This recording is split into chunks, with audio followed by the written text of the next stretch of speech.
네, 우리 특별 새벽기도의 둘째 날입니다. 어저께 어떻게 좀 어제 예배를 통해서 기도를 통해서 하나님에 대한 나의 감각이 좀 더 깨어나는 어떤 타성에 젖지 않는 그런 혁신적인 하루를 좀 보내셨습니까? 네, 하루에 하나씩이라도 말씀 가운데 정말 하나만이라도 나에게 실천이 되는 귀한 그런 은혜를 많이 누렸으면 좋겠습니다. 천국은 침노하는 자의 것이라고 했습니다. 그러니까 우리가요, 자꾸 말씀 보고요, 기도하면서 하나님께 자꾸 침노하는 겁니다. 자꾸 침범해야 돼요. 선을 넘어야 됩니다. 하나님한테요, 나 자신을 자꾸 던지세요. 하나님한테요, 나를 책임지라고 해보는 겁니다. 야곱이 그랬잖아요. 야곱처럼 우리가 씨름하는 겁니다. 어떤 분은 그러시더라고요. 옛날에 이렇게 기도하셨대요. 하나님의 멱살을 잡는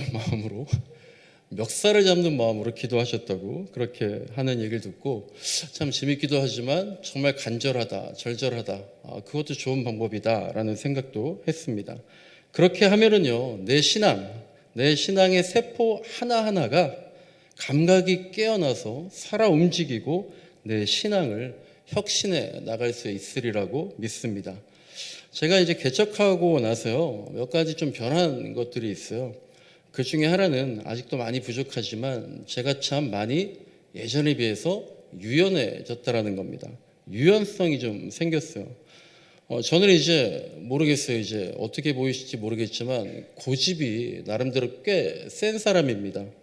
제가 이제 굉장히 융통성이 없는 사람이고요. 굉장히 원칙을 중시하는 좀 꽉 막힌 그런 사람이에요. 근데 이제 조금 포용력이 좀 생긴 것 같다라는 생각이 들어요. 그래서 누가 이제 무슨 말을 하면은요, 옛날에는 겉으로는 이제 수긍하고 이렇게 알겠다라고 하는 척하지만 실제로 속으로는 제 고집을 꺾지 않는 그런 경우가 종종 있었는데, 요새는 이제 마음속으로까지 수긍하는 자세가 예전에 비해서는 꽤 많이 생겼다, 감사하다, 다행이다.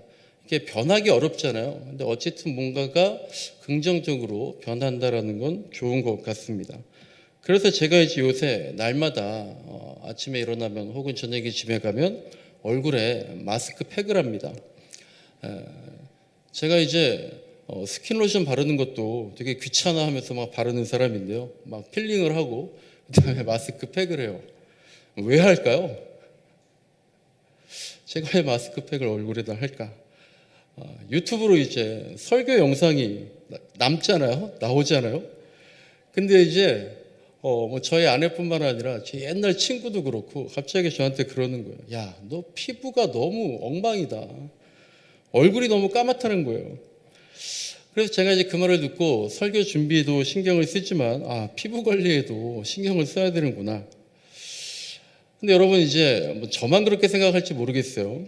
근데요, 목사가 설교하고 나서 설교한 뒤에 가장 듣기 싫어하는 말 중 가운데 하나가 있는데 뭔지 아십니까? 설교하고 나서 이런 말 들으면 되게 이게 납득하기 어렵더라고요. 그게 뭐냐면 목사님 설교하는데 자세가 어떻네, 말투가 어떻네, 표정이 어떻네, 복장이 어떻네, 와이셔츠 색깔이 어떻네, 넥타이가 어떻네, 이런 얘기를 모르겠어요. 저는 되게 저런 얘기까지 왜 하시나라는 생각이 들 때가 있어요. 그러니까 오히려 이제 설교 내용이, 목사님 설교가 그게 뭡니까? 내용이 이상합니다. 뭐 이런 말은, 제가 잘못했나 보다. 더 준비해야겠다. 수긍을 하고 참을 수가 있어요. 근데 왜 설교할 때의 본질이라고 생각하는, 제가 본질이라고 생각하는 내용에 대해서 말하는 게 아니라 비본질적인 어떤 설교의 자세, 태도, 이런 거를 말하나, 이런 건 오히려 이제 듣기가 싫더라고요. 어떤 것 같아요, 여러분은 설교자의 어떤 내용을 보십니까? 아니면 자세나 말투가 더 눈에 들어오십니까? 근데 아마 처음부터 설교자의 자세만 보는 사람은 아마 한 명도 없을 거예요. 근데 계속해서 보면 그게 이제 자꾸 보이는 거죠. 근데 제가 너무 안타까운 게, 그러면 어떻게 되는가 하면 몇 가지 현상 중에 설교가 들리지가 않게 되는 거겠죠. 자꾸 딴 게 보이니까. 그러니까 이제 성도가 자신이 출석하는 교회 목사님의 설교가 들리지 않는다? 그것만큼 불행한 건 또 없는 것 같아요. 그런데 그 안타까운 현실을 고칠 수 있는 방법이 다른 것도 아니라 내가 좀 자세를 바르게 하고, 내가 좀 태도를 바르게 하고, 내가 좀 표정을 바르게 하고, 내가 좀 복장을 바르게 하고, 내가 좀 피부를 깨끗하게 하면 그걸 통해서 설교가 들릴 수 있다? 그렇게 해서 그걸 통해서 하나님의 소리가 전달될 수 있다면 그게 본질이냐 비본질이냐 그걸 따지는 게 중요한 건 아니지 않겠냐. 그래서 제가 마스크팩을 하는 겁니다. 그래서 제가 좀 더 유연해졌다 뭐 이렇게 생각을 하는 거예요. 별거 아닌 거지만 그게 제 마인드가 조금씩 바뀌는 게 너무 감사하더라고요. 그러니까 우리들의 마음이요 되게 유연해지고 부드러워지고 또 포용력이 넓어지면 좋겠습니다. 그러면요 설교가 새롭게 들리고 또 성경을 보는데 새로운 지평이 열리게 되는 걸 경험할 수 있을 것 같아요.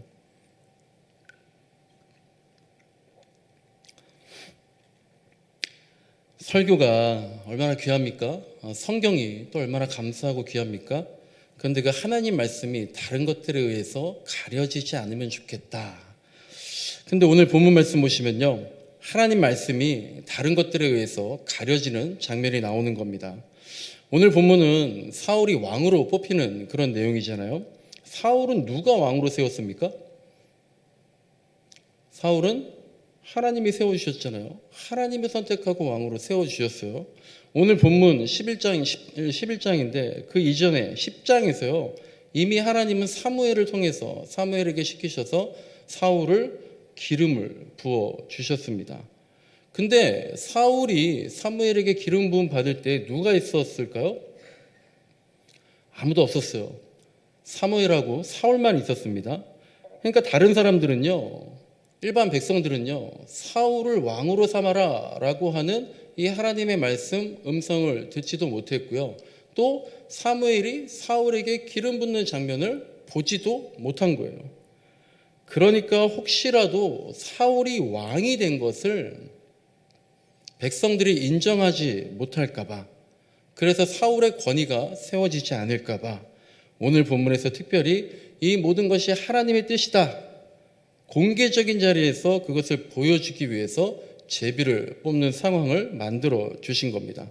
그래서 이제 19절에 보시면 각 지파별로 1000명씩 나오라고 하죠. 거기서 제비를 뽑아요.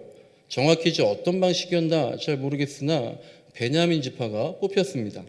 그리고 그 베냐민 지파 중에서 또 마드리의 집안이 뽑혔고요.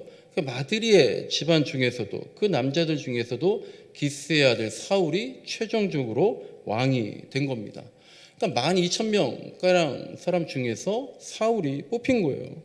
그러니까 이걸 다 본 사람들이 사무엘이 혼자 결단한 게 아니구나.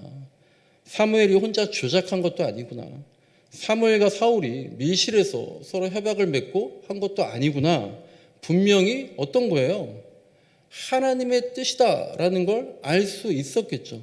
여러분들이 그 현장에 있었다면 제비 뽑는 거 그 많은 사람들이 나가서 뽑았는데 사울이 지금 왕이 된 거잖아요. 얼마나 확실합니까?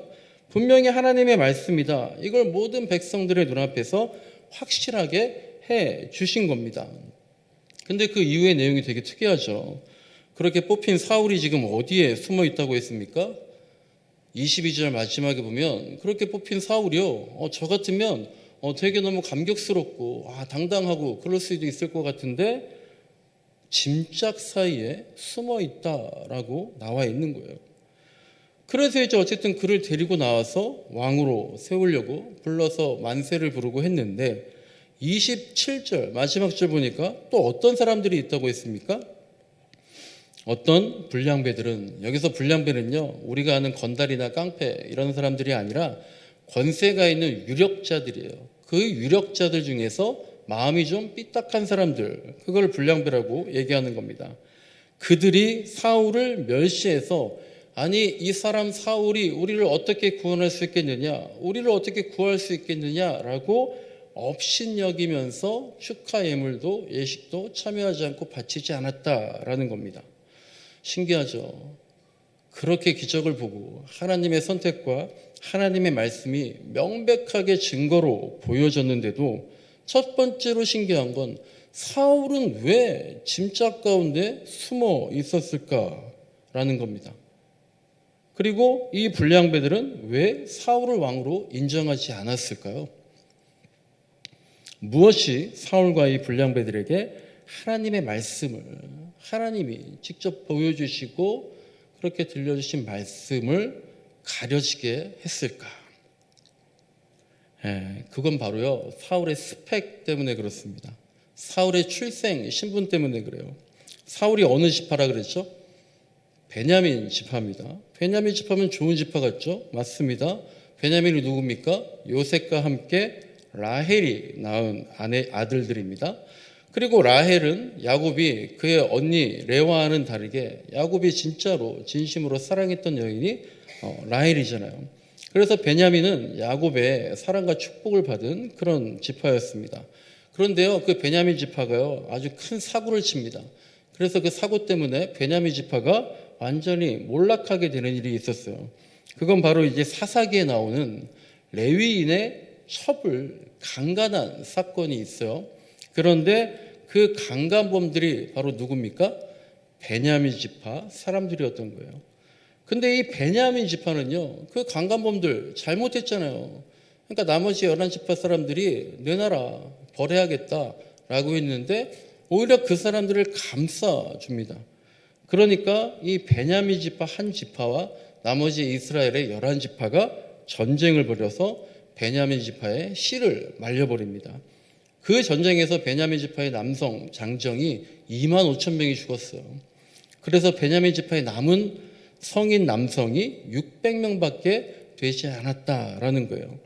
그래서 처음엔 야곱의 사랑을 받는 베냐민 지파였던 그 사랑을 받았던 베냐민 지파가 졸지에 이제 12지파 중에서 가장 작은 지파로 그리고 대역죄를 지은 그런 지파로 몰락을 하게 된 겁니다.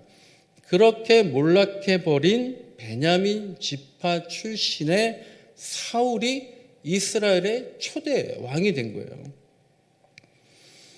이스라엘 백성들이요, 하나님과 사무엘에게 왕을 달라고, 우리도 왕을 달라고 막 떼를 썼잖아요. 그래서 오늘 본문 19절을 보시면요, 너희가 하나님 버리면서까지 왕을 세워달라고 했다고, 하나님을 버리면서까지 왕을 세워달라고 그렇게 사무엘에게 떼를 쓰고 해서 이런 말까지 들었는데 그 결과로 얻은 왕이 누구라는 거예요? 그깟 베냐민 지파였다라는 겁니다. 이것만 있는 게 아니라요, 사울의 아버지 기스요. 이 사울의 아버지 기스는 그나마 또 정통 베냐민 지파도 아니었습니다. 기브온이 그들의 조상이었어요. 여러분, 기브온 주민들 혹시 기억나십니까? 어떤 사람들이죠? 여호수아가 가나안 땅을 정복합니다. 그러면서 하나님 명령에 따라서 어떻게 하냐면 그 근방에 있는 그 주변에 있는 모든 이방 민족들을 다 멸족시키니까 이 이방 민족 기브온 사람들이 꾀를 쓰잖아요. 그 근처에 살고 있었는데 그게 아닌 것처럼 멀리서 온 사람들처럼 낡은 옷을 입고 또 곰팡이가 난 떡을 준비해서 가져와서 여호수아 앞으로 나갑니다. 그리고 여호수아한테 그렇게 얘기하잖아요. 우리는 먼 나라에서 왔습니다. 여기 사는 이방 민족이 아니에요. 그래서 여호수아를 그렇게 속여서 이스라엘과 화치를 맺어서 그들의 생명을 부지합니다. 그리고 여호수아는 이제 나중에야 이들이 거짓말한 걸 알게 되는데 이미 살려주기로 화친을 맺었기 때문에 그들을 죽이지 못하고 그 사람들 어떻게 했습니까? 기브온 사람들을 나무를 패고 물깃는 노예로 쓰면서 생명을 유지하게 했던 그게 바로 기브온 사람들이고요. 그들이 나중에 베냐민 지파로 편입이 되고 그들 중에서 난 사람이 바로 사울이었던 거예요. 그러니까 이스라엘과 백성들이요. 그러니까 이스라엘 백성들이 하나님과 사무엘에게 엄청나게 때를 쓰고 반대를 무릅쓰고 애걸복걸하면서 우리도 다른 나라처럼 왕을 달라고 해서 왕을 얻어냈는데 그게 누굽니까? 다름 아닌 twe역제의 지파. 게다가 적통의 자손이 아닌 자기 선조들이 노예로 부리던 그런 사람들의 자손이었던 사울이 왕으로 오게 된 거예요. 그래서 그들이 본질적인 것, 하나님의 뜻, 하나님의 말씀, 그것을 비본질적인 것, 사울의 출생, 신분 때문에 보지 못하고 듣지 못하고 눈과 귀가 가려워지게 된 거다라는 겁니다. 그렇게 다른 것에 가려지면요, 성경이 보이지 않습니다. 설교가 들리지 않아요. 하나님 말씀 들을 수 없는 거예요. 여러분, 하나님 말씀이 우선입니까? 사울의 출생 신분이 우선입니까? 하나님 말씀이 우선입니까? 설교자의 자세가 우선입니까? 하나님 말씀이 우선입니까? 내 경험과 지식이 우선입니까? 하나님 말씀이 우선이에요? 아니면 이 시대에 다 통용되는 상식이 우선입니까? 하나님 말씀이 우선입니까? 과학적인 증명이 우선입니까? 하나님 말씀이 우선입니까? 논리적인 설득이 우선입니까? 하나님 말씀이 우선입니까? 직통 계시가 우선입니까? 하나님 말씀이 우선입니까? 은사나 어떤 기적이 우선입니까? 당연히 하나님 말씀이 우선되는 거죠. 그 모든 것들이 우리의 지식과 과학이나 어떤 체험과 기적이 하나님 말씀인 성경을 이해하는 데에, 성경을 해석하는 데에, 성경을 증거하는 데에 도움이 될 수는 있지만 오히려 그것들에 가리워져서 그것들을 절대시해서 하나님 말씀인 성경보다 우선시 될 수는 없다라는 겁니다. 그것 때문에 우리가 성경이 보이지 않을 때가 있다라는 거예요. 그리고 또 하나 성경을 볼 때에 우리의 눈을 가리는 게 있는데요. 그건 바로 성경을 축복의 도구로만 우리가 인식하고 있을 때입니다.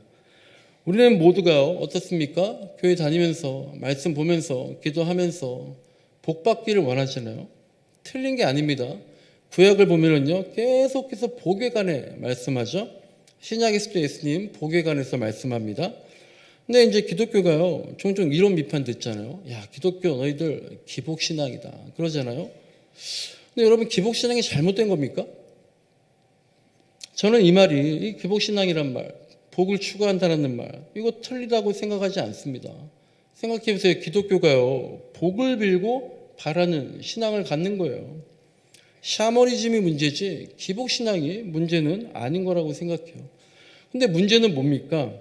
그 복을 뭐라고 생각하느냐, 이거 아니겠어요?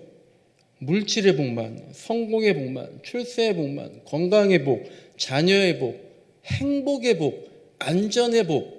아유, 저는 별로 그렇게 큰 복 바라지 않아요, 목사님. 저 하나님께 기도해요. 그냥 무탈했으면 좋겠어요. 이런 복들. 구약의 관점으로 보면 사실 이것도 틀린 거 아닙니다. 하지만 신약의 관점으로 보면 이것만이 복이 아니다라고 하는 거죠. 게다가 구약에서도요, 시편을 보면은요, 이런 말씀이 있더라고요. 시편 73편 28절에요. 이런 말씀이 있는데 짧은 말씀 제가 읽어드리겠습니다. 하나님께 가까이함이 복이라, 이런 말씀이 있어요. 하나님께 가까이함이 복이다라는 거죠. 하나님 곁에 있는 게 복이다라는 거예요. 그런데 우리가 이 축복을 보지 못하고 다른 복에만 눈에 멀어서 조급해하고 불안해하고 억울해하는 그런 불상사가 없어야겠습니다. 그렇게 다른 복에만, 하나님이 주시려고 하는 것, 참 복, 그게 물질일 수 있어요. 그게 행복일 수 있어요. 근데 하나님의 생각이 아니라 내 생각, 그것만을 주장하면서 기다리고 있다면 성경이 그때부터 보이지가 않게 되는 겁니다. 오늘 주제가 성경인데요. 성경은요, 안타깝지만 너무 오래전에 쓰여졌어요. 2000년, 3000년 넘었잖아요. 그리고 너무 먼 지역에서 쓰여졌어요. 그리고 우리랑은 전혀 다른 문화를 배경으로 쓰여졌어요. 그래서 우리가 성경을요, 이해하기가 사실은요, 너무 어렵고, 그래서 여러분들이 설교도 듣고 유튜브도 찾아보고 인터넷도 찾아보고 하는 거 아닙니까? 그리고 너무 조심스럽습니다. 그래서 이런 말이 있어요. 성경은, 잘 들어보세요, 우리를 위해서 쓰여졌다. 저와 여러분, 성경은 우리를 위해서 쓰여졌지만 성경은 우리에게 쓰여진 것은 아니다라는 겁니다. 수긍이 되십니까? 성경은 우리를 위해서, 저와 여러분들을 위해서 쓰여졌지만 직접적으로 우리에게 쓴 게 아니라는 거예요. 성경은 2차 독자, 우리가 2차 독자예요. 2차 독자인 우리들도 읽고 있지만 성경은 1차 독자인 유대인들, 그리고 소아시아 사람들, 그 사람들에게 쓰여졌지, 성경이 애시당초 2차 독자인 여기 대한민국 그리스도인들에게 쓰여진 것이 아니다라는 겁니다. 그러니까 우리는 성경을 정말 조심하고 가장 중요한 건 이 말씀을 겸손하게 읽어야 된다라는 거예요. 그렇지 않으면 다른 것들에 가리워져서 말씀의 본질을 곡해하게 될 수 있다라는 겁니다. 제가 이제 개척하고 나서 저희 교회만 이것저것 하면서 성경 공부를 하고 1대1 성경 공부를 하다가 저희 이제 2년 1독 바이블톡이라는 성경 공부를 하게 됐어요. 지금 이제 저희 교회 성도분 6분하고 또 어쩌다 알게 된 서울에 계신 다른 교회 성도 2분하고 매주 한 번씩 줌으로 만나가지고 2년 동안 성경을 쭉 읽으면서 공부하는 겁니다. 근데 지금 이제 2년이 지났어요. 성경 공부한 지가. 근데 이제 방학도 있고 중간중간 휴강도 있고 하니까 이제서야 이제 구약 마지막 말라기 이제 그런 데 보고 있고, 결국 이제 보니까 3년은 해야지 끝날 것 같아요. 이 바이블톡은요, 성경을 그냥 묵상하는 것도 아니고요, 그냥 성경을 통독하는 것도 아니고요, 빨리 성경을 읽자 1독하는 것도 아닙니다. 나름대로 제가 많이 부족하지만 성경을 해석학적인 접근해서 성경 공부를 하는 건데요. 그래서 성경을 읽고 저도 열심히 준비하고 성도들이 질문하면 거기에 최대한 답변을 하고, 저도 성도분들한테 질문하고, 또 그냥 지나칠 만한 것들 좀 짚어보고, 그러면서 정말 성경의 원래 의도, 원래 의미는 뭐였나, 그리고 지금 오늘날 우리들 어떻게 적용해야 되는가, 최대한, 불가능하겠지만 최대한 올바르게 알아보자라는 건데요. 그러다 보니까 같이 공부하는 분들도 그렇고요, 저도 그렇고요, 이런 생각들이 들어요. 야, 성경에 이런 말씀들이 있었나? 혹시 여러분 오늘 본문의 마지막 27절 말씀 같은 것들 처음 보신 분들도 계실 거예요. 그리고 나는 여태까지 왜 이렇게 오해하고 있었나? 이렇게 새롭게 알게 되는 것들이 너무나 많습니다. 그러다 보니까 언젠가 제가 이런 생각이 들더라고요. 이 성경이 하나님의 감동으로 쓰여진 건데, 하나님의 말씀들을 모아놓은 건데요, 그럼 성경의 저자가 누굽니까? 하나님이시잖아요. 성경의 저자는 하나님이시고 예수님이시고 성령님이신데, 우리 독자들이, 제가 제 마음대로 읽고 아전인수격으로 해석하는 걸 보면, 여러분도 그러잖아요. 어떤 책을 썼어요. 근데 그 책을 썼는데 읽은 사람이 거기다가 서평을 달아요, 댓글을 달아요. 근데 제가 의도했던 거와는 전혀 다른, 저자의 의도와는 전혀 다른 이상한 글들을 달아놓으면 얼마나 억울하고 마음이 아픕니까? 근데 우리가 그렇게 하면 성경의 저자의 입장에서는 하나님은 얼마나 마음이 아프실까?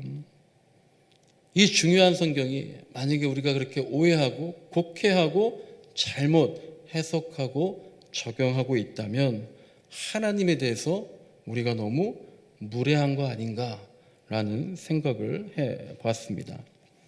말씀을 정리합니다. 여러분은 성경은요, 공부가 아닙니다.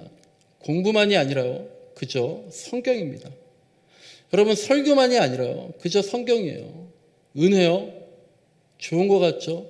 은혜가 성경을 가릴 때도 있는 거예요. 은혜만이 아니라 또한 성경인 겁니다. 그리고 성경만이 아니라 기도가 따라와야 되는 거잖아요. 저는 말씀도 보고 기도도 열심히 합니까? 성경과 기도만이 아니라 또 뭐가 따라와야 돼요? 삶이 움직여야 되잖아요. 저는 말씀도 보고 기도도 열심히 하고요, 삶도 이 정도면 윤리적이에요. 그리스도인 다워요. 그렇다고 해서 복음을 증거하지 않으면, 한 영혼을 구원하지 않으면, 전도하지 않으면 또 안 되는 거잖아요. 이 모든 게 같이 움직이는 게 전인격적인 신앙 생활인 거잖아요. 어느 것 하나에 치우치는 것이 아니라 균형을 잡아 나가야 됩니다. 줄다리기 하잖아요. 줄다리기는 이기려고 하는 거지만 줄다리기 하는 거 보면 한쪽으로 막 치우쳐요. 왼쪽으로 치우치든 오른쪽으로 치우치든 그 한쪽으로 치우치면 다른 한쪽을 잡아 당겨야 되고요. 다른 한쪽을 잡아당기려면 상대적으로 더 큰 힘이 필요한 겁니다. 여러분 혹시 성경을요, 너무 고지식하게만 보지 말고, 성경을요, 너무 편향적으로만 보지 말고, 성경을요, 나한테 있는 선이해, 누구나 선이해가 있어요. 거기에 집착해서 보지 말고, 정말 고집 부리지 말고 성경이야말로 유연하게 봐야 되는 겁니다. 성경을 유연하게 보는 건 뭡니까? 내가 30년 동안, 50년 동안 알고 있던 저 목사님이 저렇게 말씀하셨다니까요. 이 책에 이렇게 나와 있다니까요. 그것마저도 틀렸을지도 모른다. 나는 모른다. 오직 모를 뿐이다. 그런 질문의식을 가지고 성경을 볼 때 새로운 지평이 열릴 수 있는 겁니다. 그리고 그렇게 성경을 읽다 보면은요, 성경은 위험한 책이다라는 걸 느끼시게 될 거예요. 여러분 그런 적 있습니까? 성경을 읽다 보니까 우리 아들이 얘 성경 보면 안 되겠다라고 생각한 적 혹시 있으세요? 우리 딸이 성경을 막 읽더니 얘가 어떻게 이런 생각을 하지? 안 되겠다. 너 공부해야지. 이렇게 말씀하신 적 혹시 있으세요? 그게 정상인데 우리 주변에 성경을 보고 이상해졌다. 그런 사람들 요새 고백이 있습니까? 토머스 머턴이라는 신학자가 성경은 위험한 책이다. 그리고 스탠리 하우어스라는 신학자는요, 미국의 그리스도인들에게서 특히 초등학생 되면 너 이제 읽을 수 있겠지? 성경 주는 거 그거 당장 중지하고 성경을 빼앗아야 한다. 이렇게 말을 합니다. 왜냐하면 성경을 무슨 교양서적 읽듯이 내 상식으로, 내 수준으로, 나 정도면 민주적이야, 나 정도면 윤리적이야, 그렇게 성경을 읽고 내가 해석할 수 있다고 착각하고 있기 때문에 당장 성경을 뺏어야 된다라고 말을 했다라는 거예요. 여러분 성경을 보는데 너무 많이 보셔가지고 이제 더 이상 질문이 생기지 않습니까? 의문이 생기지 않습니까? 은혜로만 아멘합니까? 믿음으로만 다 아멘입니까? 위험하다는 거예요. 성경을 보는데요, 온통 말이 안 돼 보입니까? 비난할 거리, 비판거리만 찾아집니까? 논리와 상식으로 판단할 때 말도 안 된다, 그렇게만 성경을 읽고 있는 분들 주변에 있습니까? 위험하다는 겁니다. 그것이 바로 하나님께서 직접 말씀하시고 하나님께서 그렇게 제비 뽑는 기적을 통해 보여주셨는데도 불구하고 자기 판단, 자기 선의에 나는 베냐민 지파야, 우리 조상은 기본이야, 여기에 사로잡힌 사울의 모습이 그런 겁니다. 그리고 그렇게 다 보여주고 보여주셨는데도 하나님을 인정하지 않고 사울을 인정하지 않는 불량배들의 모습이 내 모습이 될 수 있다라는 거예요. 그렇게 눈에 가리워진 채로 하나님의 말씀을, 성경을 보게 되면 아무리 하나님이 내 옆에서 바로 옆에서 말씀하셔도 들리지 않는다라는 거예요. 예수님께서 하신 말씀 중에 늘 제가 마음에 품고 있는 이 말씀이 있어요. 너희는 이것도 행하고 저것도 버리지 말라는 겁니다. 균형 잡힌 시각으로, 저자인 하나님의 시각으로, 저자인 하나님께 결례가 되지 않도록 우리가 성경에 몰두해야 됩니다. 그래서요, 성경은 지금도 재해석되고 지금도 재적용되고 지금도 여전히 눈물이 날 정도로 감격이 나는, 은혜로울 수 있는 그 성경의 풍요로움, 그 성경의 자유로움, 그 성경의 경이로움, 성경을 읽으면서 느끼는 무한 책임감, 이걸 우리가 만끽하면서 정말 하나님 말씀밖에 없군요. 이 성경 정말 하나님의 시각으로 하나님께 무례하지 않도록 그렇게 읽어나가며 살아가게 해 주옵소서. 그렇게 기도하고 그런 기적을 체험하는 저와 여러분 되시길 간절히 소망합니다. 기도하겠습니다. 하나님 감사합니다. 오늘도 말씀을 주셨습니다. 아버지 하나님, 설교가 성경이 하나님의 음성이 하나님의 말씀이 여러 가지 것들로 가리워져서 보이지 않을 때가 있습니까? 아버지 하나님 집중하게 도와주시고 정말 하나님 마음에 몰두하게 도와주셔서 이 성경이 정말 아버지 하나님 나에게 아직도 은혜롭고 나에게 아직도 감격이 넘치고 나에게 정말 새 삶을 열어주는 위험하지만 가장 소중한 가장 근본적인 깨달음을 허락해주는 그 말씀으로 다가오게 도와주옵소서. 그래서 오늘 하루도 살아갈 때에 이 하나님 말씀이 하나하나 살아 움직여서 내 인생에서 보일 수 있도록 인도해 주옵소서. 예수님의 이름으로 기도드립니다. 아멘.